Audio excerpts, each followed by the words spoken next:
오늘부터 우리가 몇 주에 걸쳐서 요나서를 가지고 우리가 말씀 시리즈를 진행하고자 합니다. 오늘 특별히 본문을 중심으로 하나님의 뜻은 결코 저버릴 수 없다. 한번 따라하실까요? 하나님의 뜻은 결코 저버릴 수 없다. 다른 표현으로 하자면 하나님을 떠나 살 수 없다. 하나님을 벗어날 수 없다. 뭐 이런 의미가 될 겁니다. 여러분, 인생을 여러 가지 개념으로 정의할 수 있을 겁니다.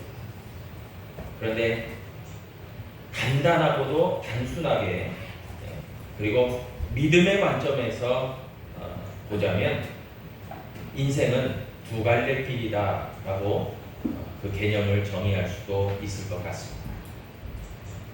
아시다시피 한 길은 내가 뜻하고 원하는 대로 세상 길을 걸어가는 길이고, 또 다른 길은 여러 어려움에도 불구하고 내 뜻이 아닌 하나님의 뜻을 받들고 믿음의 길을 걸어가는 것, 신앙의 길을 걸어가는 것, 그 길이 두 가지 길이고, 오늘 이 주인공 된 요나는요, 요나서 전체를 먼저 한번 짧게 이야기하자면, 처음에는 하나님의 뜻 가운데서 선지자로 부름받아서 하나님 뜻을 받들고 주님 뜻대로 살겠습니다 고백했다가 이내 하나님의 뜻을 별로 받들기를 원치 않아서 세상 가운데로 하나님의 곁을 떠나서 그가 나아가려 했다가 오늘 설교의 제목과도 같이 하나님의 뜻을 결코 저버릴 수 없었기에 그는 다시 한번 하나님의 붙들림 받아서 주님의 사명을 감당했던 인물이라고 종합적으로 이야기 드릴 수 있을 것 같아요. 여러분, 그런데 이 요나 같은 인생이 성경에만 있을까요? 그러지 않습니다. 많은 믿음의 사람들도 요나 같은 인생을 살았던 이들이 많았고요. 그리고 오늘을 살아가는 저와 여러분들의 삶도 어찌 보면 요나 같은 인생일 수 있어요. 그리고 요나 같은 인생을 살았던 사람들이 많이 있습니다. 하나님이 어떻게 해서든지 붙들어 주시니까 신앙의 길, 믿음의 길을 저버리지 않고 지금도 현재도 살아가고 있는 사람들이 많다는 거예요. 여러분, 그런 점에서 요나를 그냥 성경에 오래전에 있었던 성경의 한 인물로 생각하지 마시고 오늘 함께 나누는 요나의 이야기를 들으면서 이 요나가 바로 나구나. 한번 따라하실까요? 네. 이렇게 오른손으로 한번 드시고 나. 네. 요나입니다. 나라고 하는 생각을 하면서 말씀을 들으시면 상당히 다가오는 게 더 있으리라 생각합니다. 나예요. 저도 개인적으로 생각해 보면 요나와 저도 역시 별반 다를 게 없다 하는 생각을 많이 하게 됩니다. 여러분, 요나는요, 역사적으로 놓고 보면 주전 8세기에 북이스라엘의 여로보암 2세 왕의 통치기에 살았던 인물입니다. 주전 8세기 사람입니다. 지금으로 따지면 상당히 거의 3,000년 가까운 그 전의 인물이죠. 그리고 그는 하나님의 부르심을 받은 선지자입니다. 여러분, 구약의 선지자를 잘 이해할 필요가 있어요. 구약에서 하나님은 선지자들을 많이 세우셨죠. 그 선지자를 이야기하는 히브리어 단어가 나비예요. 나비. 여러분, 한평 나비 축제 아시죠? 그 나비 아니에요. 히브리어로 나비입니다. 그게 선지자예요. 그런데 이 선지자는요, 이 나비라는 히브리어의 뜻이 어떤 의미가 있냐면 하나님께서 주신 말씀을 대신하여 사람들에게 전하는 사람들이 선지자예요. 그러니까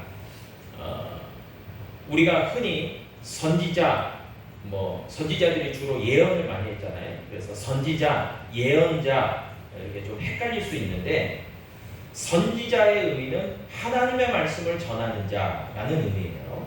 그리고 그들이 전했던 말씀들이 예언적 말씀들이 많았기 때문에 예언자의 의미도 포함하고 있지만, 저들이 했던 그 말씀을 전하는 그 예언은요, 우리가 흔히 생각하는 그런 미래의 어떤 일어날 일을 앞서서 예고한 사람, 이런 의미라기보다는요, 보다 정확한 의미는요, 성경에서 선지자들이 전하였던 그 예언의 말씀을 보다 더 정확하게 해석한다면 이런 의미입니다. 장차 일어날 하나님이 뜻하신, 계획하신 일들이 있어요. 그런데 그 일들은 구약에서도 보듯이 하나님께서 하나님의 구원의 계획을 완성하시고자, 하나님의 구원의 계획 가운데는 구원하시는 일도 있고 벌하시고 심판하시는 일도 다 포함돼요. 그런 일들을 하나님께서 계획하시고 구원의 역사들을 이루실 때에 하나님께서는 선지자들을 통해서 예언을 많이 하셨어요. 그러니까 너희들은 곧 망할 거야, 그 이야기도 많이 전했고요. 너희들을 하나님께서 곧 회복하실 거야, 구원하실 거야, 그런 이야기도 많이 전했거든요. 그러니까 이 선지자들이 예언의 말씀을 전했던 것은 다름 아닌 하나님의 구원의 계획이었다라는 것을 여러분 분명히 기억할 필요가 있습니다. 그런 의미에서 이 요나라고 하는 선지자도 주전 8세기에 하나님의 부르심을 받고 하나님의 예언적 사명을 감당했던, 그러니까 구원의 계획을 선포했던 그런 선지자였다라고 이야기할 수 있을 거예요. 여러분, 그런데 이 수많은 선지자들은요, 사실 참 외로운 사명, 그리고 고통스러운 사명의 자리에 있었습니다. 저들이 정말 행해야 되는 일들은 굉장히 힘든 일이에요. 사명자의 길. 그래서 예레미야 같은 경우는 잘 아시다시피 눈물의 선지자 아닙니까? 얼마나 힘들고 고통스럽고 마음이 어려우면 눈물 아니고는 그가 인생을 살아갈 수 없어요. 눈물의 선지자 예레미야. 여러분, 예레미야 뿐이겠습니까? 가시밭길, 고난의 길을 많은 선지자들이 걸어가요. 요나도 그렇게 부름 받은 거예요. 그래서 요나는요, 오늘 본문 말씀 1장 1절로 2절에 보니까 다음과 같이 이야기합니다. 그가 하나님께 부름 받을 때의 어떤 일들을 기록하고 있습니다. 여호와의 말씀이, 그러니까 이게 예언적 말씀이잖아요. 구원의 계획이죠. 그러니까 이 여호와의 말씀, 하나님의 말씀이 아미떼의 아들 요나에게 임하였다. 왜 아미떼라고 하는 사람의 아들 요나로 이렇게 기록하고 있을까요? 분명히 역사적 인물이다라고 하는 것을 나타내기 위해서 이렇게 기록하는 거예요. 요나, 여호와의 말씀이 요나에게 임하였다 이렇게만 얘기하지 않고 아미떼의 아들 요나다 이렇게 이야기하고 있습니다. 그래서 아미떼의 아들 요나에게 하나님의 말씀이, 예언적 말씀이 임해요. 그런데 어떻게 사명을 주시냐면, 너는 저 큰 성읍 니느웨로 가서 그것을 향하여 외쳐라, 선포해라. 여러분, 외친다는 말은요, 어떤 의미가 있습니까? 설득의 의미가 아니에요. 여러분, 설교는 설득의 의미도 좀 포함하고 있죠. 그러니까 설교라고 하는 것들이 sermon인데, 이 설교라고 하는 의미는 두 가지 의미가 다 포함되어 있는 거예요. 선포한다라는 의미와 설득한다라는 의미가 있죠. 그래서 설교라는 거, 제가 이제 다음에도 그런 이야기를 좀 드리겠지만, 설교는요, 하나님의 말씀을 잘 풀어서 성도들에게 알아듣고 깨닫게 하기 위해서 잘 이해시키는 목적이 설교에 있어요. 그러니까 선포와 설득이 같이 있는 거예요. 그런데 이 당시에 요나의 이 외쳐라, 그 니느웨를 향해서 너는 하나님의 말씀을, 예언적 말씀을, 구원의 계획을 외쳐라. 그 외치라는 것은요, 설득의 의미가 전혀 없어요. 그냥 외치라는 거예요. 소리치라는 거예요. 그대로 전하라는 거예요. 이제 말씀이 쭉 이어지면서 이제 다음 시간에 그런 말씀들이 나오겠지만, 그게 어떤 말씀인지 이제 하면 이게 외치는 말씀이구나, 이었구나 라는 것을 좀 깨닫게 됩니다. 여러분, 그런데 왜 그렇게 요나 보고 외치라고 했냐? 니느웨에 가서 그 니느웨 성읍의 악독이 하나님 앞에 상달되었대요. 그러니까 여러분 어떻습니까? 우리가 사도행전 10장에 보면은 정말 고넬료 같은 믿음의 사람의 너의 기도와 구제도 하나님 앞에 상달됐다 그랬잖아요. 그러니까 상달이 뭡니까? 하나님 앞에 올라가서 도달했다 그 말이죠. 하나님이 그것을 받으셨다 그 말이죠. 그런데 그런 기도와 구제도, 선한 것들도 하나님께서 상달되고 받으시지만, 그러나 뭐도 받으신다는 거예요. 오늘 성경에 보니까 악독도 하나님이 받으시고, 그게 무슨 얘기예요? 하나님도요, 정말 세상 가운데서 악한 자들이 악독한 그런 죄악을 그렇게 저지를 때에 그것들도 여지없이 하나님 앞에 올라간다는 거예요. 결국 뭐겠습니까? 하나님은 선함과 악함 이 두 가지를 하나님께서 다 받으시고 하나님께서 판단하신다는 거예요. 그래서 성경은 말씀하잖아요. 선한 일을 행한 자는 영생, 악한 일을 행한 자는 심판과 저주. 그러잖아요. 여러분, 이게 분명한 거예요. 하나님의 판단하심이요. 그래서 니느웨 성읍이 얼마나 악한지, 이건 뭐 도저히 하나님의 심판이 아니고는 해결이 안 될 정도로 악독이 극에 달했다는 거예요. 그래서 하나님은 니느웨로 요나를 파견한 거예요. 보내신 거예요. 그래서 요나는요, 하나님의 말씀을 전하는 선지자로 부름받게 됩니다. 외치는 사명이 있는 거예요. 가서 외쳐야 돼요, 하나님의 말씀을. 그런데 하나님의 말씀을 선포할 때 같은 동족인 이스라엘이 아니에요. 니느웨에 선포하게 하셨어요, 하나님께서. 여러분, 니느웨, 여러분 여기에서 나오는 이 니느웨, 영어로는 니느베라고 하는데, 이 니느웨는요, 성경에서는 아수르, 역사서에서는 아시리아로 나옵니다. 아시리아 제국이죠. 여러분, 그래서 이 아시리아의 제국의 수도가 바로 니느웨예요. 그래서 이 아시리아 제국은 주전 9세기부터 주전 7세기까지가 최대 전성기예요. 한 300년 어간이죠. 여러분, 그 가운데서의 최고의 전성기를 부과하고요. 그 다음에 이제 바벨론에 망하죠. 그런데 그 수도가 바로 니느웨였어요. 아수르의 수도가 니느웨입니다. 여러분, 생각해 보면 요나가 주전 8세기예요. 그러니까 그리고 최고 전성기가 9세기에서 7세기니까 요나가 니느웨로 갈 때에 이 아수르의 수도인 니느웨는요, 최고로 전성기를 부과하는데, 그러니까 잘 먹고 잘 살고 세상적으로는 떵떵거리면서 살 때, 그러니까 이 니느웨 백성들은요, 하나님 보시기에는 악하지만 저들의 삶은 굉장히 윤택하고 또 많은 나라들을 침략해서 많은 노획물을 거둬오고, 그러니까 굉장히 부강한 나라예요. 잘 먹고 잘 사는 나라, 한마디로 세상적으로 보면. 그래서 그런 강력한 힘을 가지고 이제 곧 북이스라엘, 여러분 요나가 주전 8세기 사람이고 요나의 때에 여로보암 2세가 왕이었다고 그랬잖아요. 북이스라엘. 여러분, 얼마 지나지 않아서 이 아수르가 북이스라엘을 쳐들어와서 BC 722년에 북이스라엘을 멸망시켜버립니다. 그러니까 어떻습니까? 당시에도 8세기에 이제 곧 임박하는 거예요. 북이스라엘의 멸망이. 그러면 요나가 볼 때는 이 니느웨, 아수르는요, 최고의 북이스라엘에서는 위협이에요. 자기의 조국인 북이스라엘의 최대의 적국이에요. 위협국이에요. 언제 호시탐탐 우리나라를 노리고 우리나라를 망하게 만드는 나라예요. 그러니까 원수예요. 여러분, 그런 원수된 나라가 바로 니느웨입니다. 아수르예요. 여러분, 이 아수르의 악독함을 성경에서는 곳곳에서 기록하고 있는데, 이 아수르는 많은 나라와 족속과 백성들을 멸망시켜요.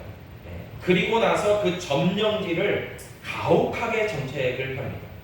그러면서 어떻게 정책을 펴냐면, 특별히 모든 민족과 나라들을 다 혼합 정책을 펴서 민족성을 말살시켜요. 이들이 아수르예요. 그러니까 저들의 악독함은 요나서에서도 나오지만 성경의 곳곳에서 나오고 있습니다. 그래서 저들은 상당히 다른 민족에 대해서 아주 강력한 정책을 펴니다. 다 죽여버립니다. 민족성을 다 말살시켜버립니다. 그뿐이 아니라 이 니느웨는요, 당시에 20만 명에 육박한, 여러분 고대 도시잖아요. 지금으로부터 무려 한 2,800년 전의 도시예요. 그러면 그 당시에 인구가, 그 성읍의 인구가 20만이다. 여러분 엄청난 대도시예요. 오늘날로 말하면 메트로폴리탄 1,000만을 넘는 그런 대도시라고 봐야 돼요. 당시에는 인구가 훨씬 적었으니까요. 그러니까 그런 고대 최대의 도시 중에 하나인 니느웨, 그리고 아수르의 수도. 그런데 영적으로 따지면 매우 혼탁했어요. 그래서 우리가 소돔과 고모라를 봐서도 알겠지만, 그렇게 타락하고 부패한 도시들은 온갖 폭력, 우상숭배, 사치와 향락, 그런 권력으로 인한 부패, 이런 것들이 만연돼 있었어요. 그런데 잘 먹고 잘 살아요. 왜요? 많은 나라로부터 많은 노예물들이 오니까 잘 먹고 잘 살아요. 여러분 로마도 그래요. 로마 제국도요, 잘 먹고 잘 사는 팍스 로마나 로마의 평화기가 오랫동안 지속돼요. 여러분, 그러나 그 로마는요, 권력층부터 서민층까지 다 망가지기 시작해요. 여러분, 그래서 게르만에 점령당하고 이제 결국 로마 제국이 패망한 거 아닙니까? 여러분, 그래서 정말 역사적으로 놓고 봐도요, 이런 영적 타락과 부패는요, 반드시 하나님의 심판을 받게 되어 있어요.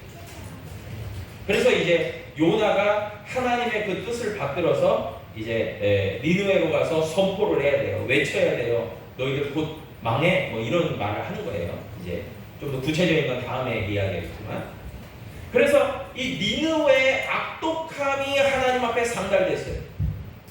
하나님이 결코 두고 보시지 않겠다라고 작정하신 거예요. 이제 칼을 빼드신 겁니다. 그래서 요나를 적임자로 부르셨습니다. 그리고 하나님의 뜻을 전하게 하셨어요. 그리고 다시 한번 이야기하자면 구원의 계획이라고 했잖아요. 예언의 말씀.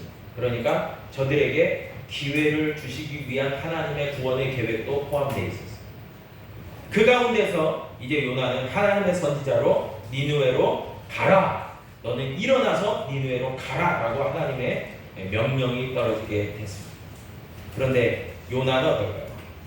요나의 반응이 하나님, 제가 가겠습니다 했다면은 요나서 1장, 2장은 우리가 건너뛰어야 돼요. 필요가 없어요. 그런데 우리가 요나서 1장, 2절을 보는 것은 요나의 하나님의 말씀에 대한 반응이 전혀 다른 선지자들과 많이 다른 거죠. 요나는요, 굉장히 민첩한 행동을 합니다. 오늘 본문 말씀 요나 1장 3절에 보니까요, 그렇게 이야기합니다. 1절, 2절은 하나님이 위임하시고 명령하시고 가서 외쳐라 했잖아요. 그런데 3절이 어떻게 시작합니까? 그러나로 시작해요. 그런 반전이. 이 그러나가 뜻하는 게 뭡니까? 하나님의 뜻을 요나가 정면으로 거절합니다. 이게 그러나예요. 여러분, 그러나 요나가 여호와의 얼굴을 피하려고 일어나는 건 똑같아요. 여러분, 하나님은요 2절에서 너는 일어나 니느웨로 가라 그랬는데, 요나는 그러나 일어나서 다시스로 갑니다. 다시스로 가기 위해서 도망하려고 요바로 내려가서, 그런데 배를 또 요행이 또 만나요. 다시스로 가는 배에 급히 싹스를 주고 올라가요. 여러분, 성경에 보니까요, 이 요나의 행위를 보면서 다시스로 도망하려 하여라고 기록하고 있습니다. 성경에. 이 도망하려 하여라는 이 도망이라는 말이 히브리어로 라루츠인데요. 이 라루츠가 의미하는 게 뭐냐면요, 적극적 도망이에요. 이게 뭐냐면 야, 어쩔 수 없이 내가 그냥 다른 사람한테 낑겨서 어쩔 수 없이 난 그렇게 안 하려고 그랬는데 정말 어찌하다 보니까 배가 있네 탄 게 아니라 이 라루츠라는 도망은요 정말 있는 힘을 다해서 도망친 거예요. 그러니까 한마디로 얘기하면 정말 영어로 말하면 네버예요. 네버. 그러니까 하나님이 야, 너 니누에로 가라 그랬는데 도망가면서 안 해요 이러면서 도망가.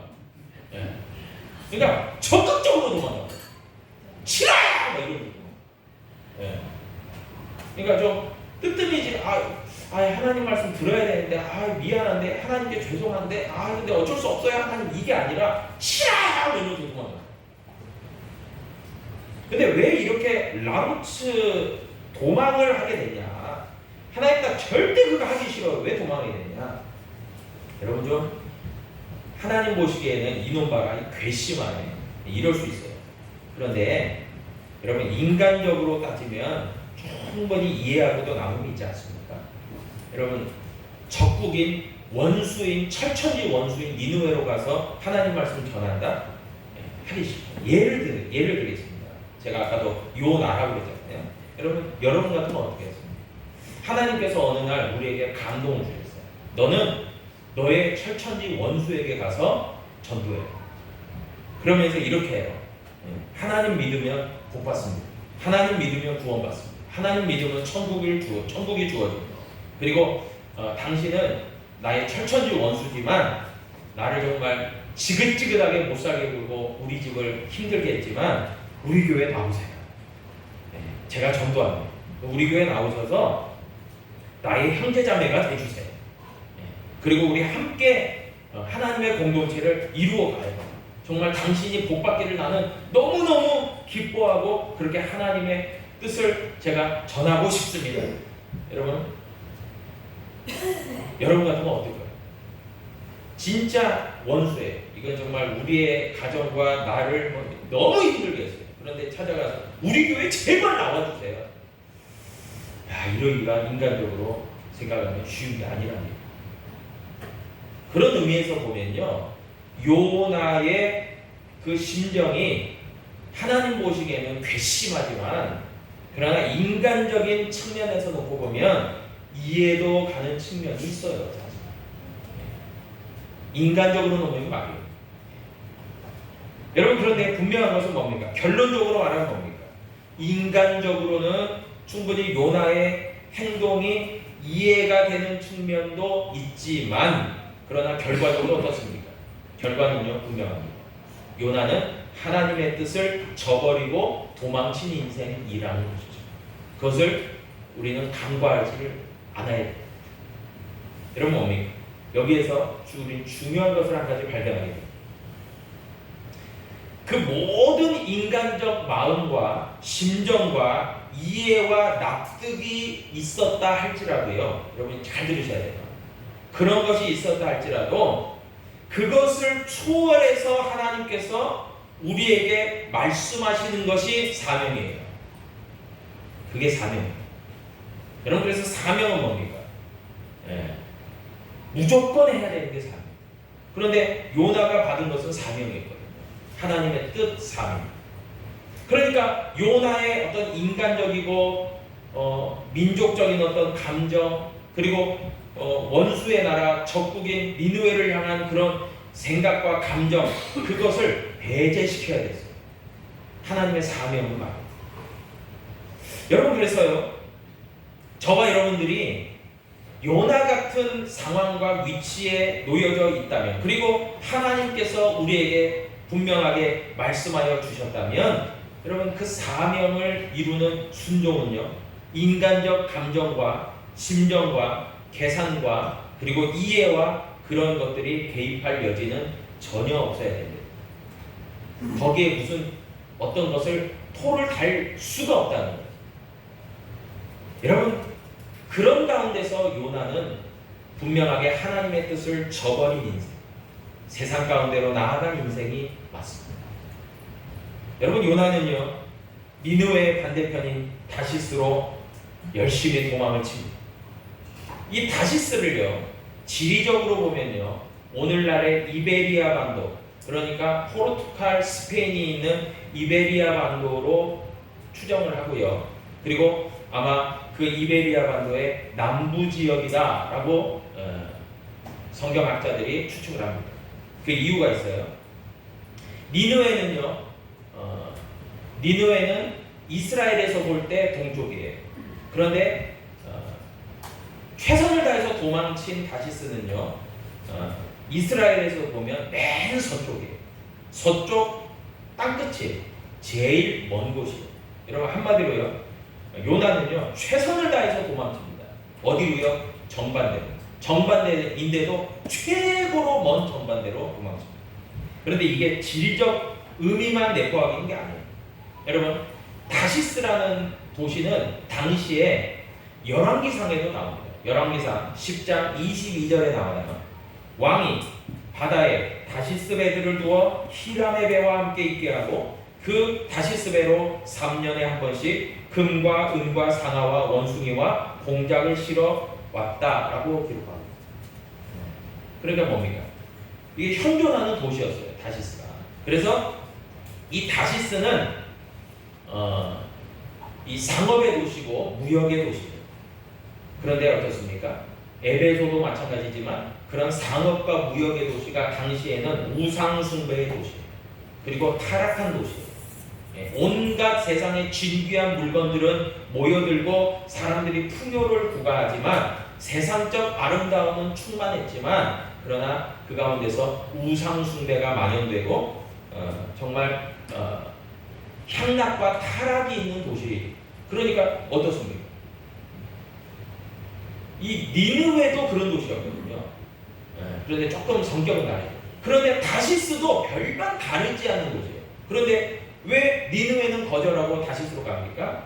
여러분 분명히 이해하시겠지만 요나는 하나님의 사명을 거절했지 자신의 어떤 그런 인간적 마음은 그대로 살아있는 거예요. 왜 그렇습니까? 다시스가 의미하는 영적 의미는요 이런 의미가 있어요. 요나는 고통스럽고 괴롭고 힘들고 마음도 어렵게 하나님의 사명을 감당하기를 거절한 거예요. 그리고 다시스로 가면 어떻습니까? 다시스는 세상적 풍요가 있어요. 안락함이 있어요. 고생스럽지 않아요. 인간적으로 그냥 쉴 수 있어요. 마치 휴양지에서 한가로이 즐거운 한때를 보내는 것처럼 세상 근심 걱정 염려 다 뒤로 하고 그냥 유유자적할 수 있어요. 그게 다시스예요. 그곳으로 최선을 다해서 도망친 거예요. 요나가. 여러분, 참 우리는 여기에서요 하나님의 사명과 우리의 삶을 한번 생각해 볼 필요가 있습니다. 나는 무엇을 위해서 살아가고 있는가? 제가 처음에도 인생은 단순하게 생각해서 두 갈래 길이 있다고 했죠. 한 가지 길은 세상적인 어떤 나의 유익을 위해서 나의 만족과 유익과 어떤 나의 어떤 의지와 뜻을 펼쳐가는 길이 있고 또 한 가지 길은 믿음의 길, 신앙의 길, 하나님의 뜻을 받드는 길이라고 해요. 여러분, 근데 우리는 어떻습니까?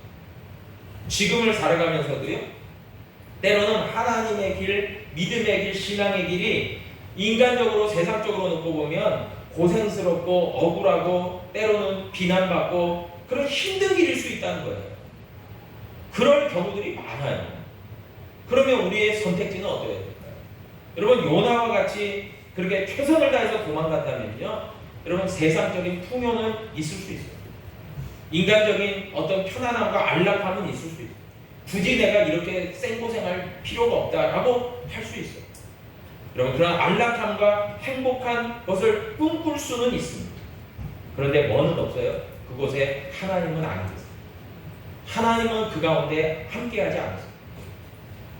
여러분, 요나는요 하나님의 뜻을 거절하고 다시스로 가고자 합니다. 충분히 시대 상황적으로, 민족적으로, 인간적으로는요 공감되는 것도 여지도 없지 않아 있을 수 있습니다. 시대를 초월해서요 우리 가운데도요 이런 요나들이 참 많아요. 자기가 원하고 뜻하고 재미있고 좋아 보이는 것을 추구하면서 살기를 원합니다. 그런데 하나님께서 때로 우리에게 부담스럽게 말씀하시고 때로는 하나님의 뜻을 정확하게 알려주시고 그리고 나를 대신하여 너는 이 일을 꼭 감당해 주었으면 좋겠다라고 사명을 부여하실 때는 하나님 하기 싫은데요 라고 하는 그런 반응을 보이는 경우들이 많이 있다는 거예요. 여러분 사실 단순하게 이 요나를 생각하자면 여러분 우리를 떠올려야 돼요. 우리가 어떤 것을 추구하고 살아가는가, 우리가 하나님의 뜻을 과연 받들 의지는 있는가, 그런 마음은 있는가, 그런 생각이죠. 여러분 그렇기 때문에요, 우리가 하나님의 뜻을 받들고 순종하기 위해서는 분명하게도 믿음이 필요한 것 같습니다. 모든 상황과 조건과 생각과 논리와 세상적 가치를 뛰어넘는 하나님의 뜻을 순종하겠다라고 하는 믿음이 없으면 신앙의 길을 갈 수가 없어요. 걸어갈 수가 없어요. 여러분 그렇게 요나가요 다시스로 가는 배를 타게 됩니다. 그러면서 아마 요나는 그랬을 거예요. 하나님, 나 정말 내 분명한 의사를 밝혔습니다. 나 하기 싫다고요. 나는 절대로 그거 안 할 겁니다. 나 좀 제발 내버려 두세요. 라고 마음속으로 열심히 외치면서 다시스로 가는 배를 올라탔습니다. 그리고 요나는 꿈꿨을 거예요. 이제 다시스로 가서 정말 편안한 삶을 좀 살아야 돼요. 좀 고통스럽지 않은 삶을 살아야 되겠다. 그렇게 말해요. 여러분 그런데 여러분 아까도 얘기했듯이요, 요나가 고통스러움을 피해서 추구했던 다시스는요, 여러분 상황적으로 니느웨와 별반 다르지 않고, 그리고 구약에 나오는 또 다른 악한 도시들이 소돔과 고모라와 별반 다르지 않았다는 것을 여러분 꼭 기억하시기 바랍니다. 하나님의 얼굴을 피하여, 하나님의 낯을 피하여 도망친 인생이 결코 쉴 수 있는 곳은 어디에도 없어요. 진정한 행복을 찾겠다라고 유토피아적 생각을 가지고 도망쳤던, 열심히 그곳으로 가려고 했던 다시스는 이 세상에 요나가 꿈꾸는 그런 낙원 파라다이스는 존재하지 않는다는 얘기입니다. 여러분 이것이 성경의 결론입니다. 여러분 하나님을 우리는 떠나서 결코 살아갈 수 없어요. 마치 우리가 하나님께 붙들려 있다면 우리는 마치 물고기, 하나님의 은혜의 바다에서 살아야지 숨쉬고 살아갈 수 있지, 우리는 그것을 떠나면 죽어요. 영적으로 죽고 모든 것이 망가져요. 하나님을 떠나서 살아갈 수 없다라는 존재를 우리는 결코 잊어버리면 안 돼요. 그래서 시편 139편 8절로부터도 보니까 방구하지 말아야 돼. 내가 하늘에 올라갈지라도 거기 계시며 스올에 내 자리를 펼지라도 거기 계시니이다. 내가 새벽 날개를 치며 바다 끝에 가서 거주할지라도 거기서도 주의 손이 나를 인도하시며 주의 오른손이 나를 붙드시리이다. 아멘. 하나님을 떠날 수 없다. 오늘 설교의 제목처럼 하나님의 뜻을 결코 저버릴 수 없어요. 여러분 하나님은요, 하나님의 구원의 계획과 하나님의 예언적 말씀을 요나에게 주시면서 이미 확정하셨어요. 요나를 통해서 일하시겠다. 요나가 안 되니까 그럼 다른 사람을 좀 세워서, 그렇지 않아요. 요나를 통해서 일을 하시겠다고 작정하셨어요. 여러분 그렇기 때문에요, 여러분 저와 여러분들에게 하나님 말씀하실 때가 있어요. 하나님 감동 주실 때가 있어요. 하나님께서 우리에게 때로는 인간적으로 보면 부담을 느낄 정도로 주실 때가 있어요. 여러분 그렇다면 그것에서 벗어나는 길은 있다 없다? 없어요. 우리가 하나님의 뜻을 온전히 받들고 믿음으로 순종하는 선택만 남아있어요. 여러분 요나는요 결국에 다시스로 가는 배를 올랐습니다. 그러나 하나님께서는 그 모든 것을 막아버리셨어요. 어떤 하나님이 막으셨을까요? 온 우주와 만물과 바다와 바람과 파도도 주관하시는 천지 만물을 주관하시는 하나님께서 막으셨어요. 이것은 뭘 얘기해요? 인생은 하나님의 손 안에 있대. 하나님의 손을 벗어날 수가 없어요. 여러분 그분을 떠날 수가 없어요. 여러분 이제 우리가 다음 시간에는요, 그렇게 하나님의 얼굴을 피하여 적극적으로 도망쳤지만 결국 하나님께 붙들렸던 요나의 모습을 우리가 다시 한번 확인하면서 어떻게 요나가 하나님께 다시 한번 되돌이킬 수 있었는지, 다시 한번 하나님 앞에 믿음으로 나아갈 수 있었는지에 대해서 하나님의 놀라우신 간섭하심과 개입하심에 대한 말씀을 우리가 다음 시간에 함께 나눠보도록 하겠습니다. 오늘 말씀의 결론이 이거예요. 한번 따라할까요? 하나님을 결코 떠날 수 없다. 아멘. 왜요? 하나님 우리를 붙드시기 때문에, 우리를 늘 인도하시기 때문에 우리는 결코 하나님을 떠날 수 없다. 여러분 이것을 꼭 기억하는 이 아침 될 수 있기를 축복합니다.